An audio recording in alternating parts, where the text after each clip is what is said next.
नमस्कार मंडळी, स्टार प्रवाह वाहिनीवरील स्वाभिमान शोध अस्तित्वाचा या मालिकेत पल्लवीची प्रमुख भूमिका साकारत प्रसिद्ध झालेली मराठमोळी अभिनेत्री म्हणजे पूजा बिरारे। या मालिकेतील पल्लवी व शांतनूची जोडी प्रेक्षकांना खूपच आवडली।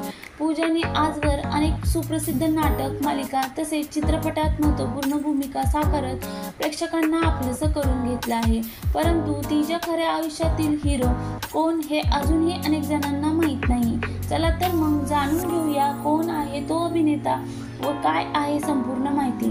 पण त्या अगोदर चॅनलवर तुम्ही जर नवीन असाल तर चॅनलला सबस्क्राईब करा आणि व्हिडिओ आवडला तर व्हिडिओला लाईक नक्की करा। तर मित्रांनो, तो सुप्रसिद्ध मराठमोळा अभिनेता म्हणजे याच मालिकेत शांतनूची भूमिका साकारणारा अभिनेता अक्षर कोठारी। अक्षर कोठारी याने पुरेपूर साकारले आहे। अक्षर कोठारीचा घटस्फोट झाला असून त्याच्या पहिल्या पत्नीचे नाव मानसी नाईक असे होते। मात्र या दोघांनी लग्नाच्या काही वर्षातच घटस्फोट घेतला असून अक्षर हा सध्या पूजाच्या प्रेमात आहे आणि ही कलाकार जोडी लवकरच लग्न बंधनात अडकणार आहे। तर मित्रांनो, तुम्हाला पूजा बिरारी व अक्षरची ही जोडी आवडली का हे कमेंटमध्ये नक्की सांगा व मनोरंजन विश्वातील अशाच व्हायरल घडामोडी जाणून घेण्यासाठी चॅनलला सबस्क्राईब नक्की करा।